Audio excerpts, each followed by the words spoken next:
Hi అందరికీ, ఎలా ఉన్నారు? సో జాతరలు అయితే స్టార్ట్ అయ్యాయి. సో పిల్లల్ని తీసుకొని మేమైతే జాతరకు వెళ్ళాము. ఫుల్ అంటే ఫుల్ ఎంజాయ్ చేశాము.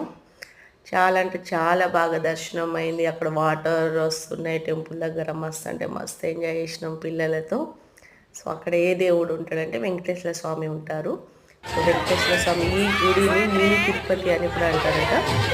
సో మినీ తిరుపతిని ఎందుకంటారంటే ఆ రోజు ఈ జాతర స్టార్ట్ అయిన రోజు తిరుపతిలో వెంకటేశ్వర స్వామి ఉంటారు. సో అక్కడ ఒక రోజు ఉండకుండా ఈ టెంపుల్లో ఉంటారని అందరూ నమ్ముతుంటారు. సో ఇక్కడ ఎక్కడెక్కడ నుంచో జనాలు అసలు ఎంత పబ్లిక్ అంటే ఫుల్ పబ్లిక్. మీరు అసలు ఎక్స్పెక్ట్ చేయలేదు అంతమంది వస్తారు ఇలా ఉంటుంది జాతర అని. పిల్లలతో అయితే చాలా బాగా ఎంజాయ్ చేశాము మేము. ఇది ఎక్కడ ఉంటుందంటే ఆసిఫాబాద్ డిస్ట్రిక్ట్లో రెబ్బెన అనే గ్రామం దగ్గర. రెబ్బెన నుంచి ఒక 5 km ఉంటుంది టెంపుల్ అనేది. చాలా అంటే చాలా బాగుంది. నేను బైక్ పైన వెళ్ళాను ఫ్యామిలీతో. జాతర అనేది 3 days ఉంటుంది.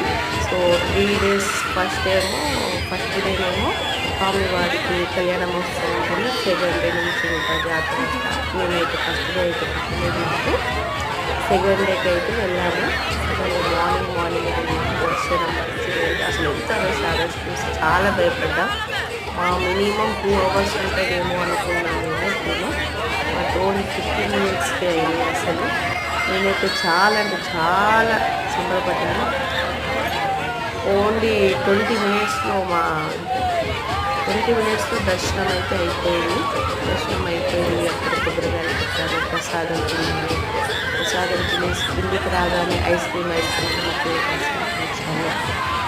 గేమ్స్ ఉంటాయి కదా, వాళ్ళు ఆడారు మా పిల్లలు మంచిగా బాగానే ఎంజాయ్ చేశారు. ఆ రష్ అయితే ఫుల్ ఉండేది. అసలు అయితే మేము చేయైతే వదలలేదు పిల్లలది. ఎందుకంటే అలాంటి ప్లేసెస్లో ఉన్నప్పుడు మనం పిల్లల్ని చాలా జాగ్రత్తగా చూసుకోవాలి.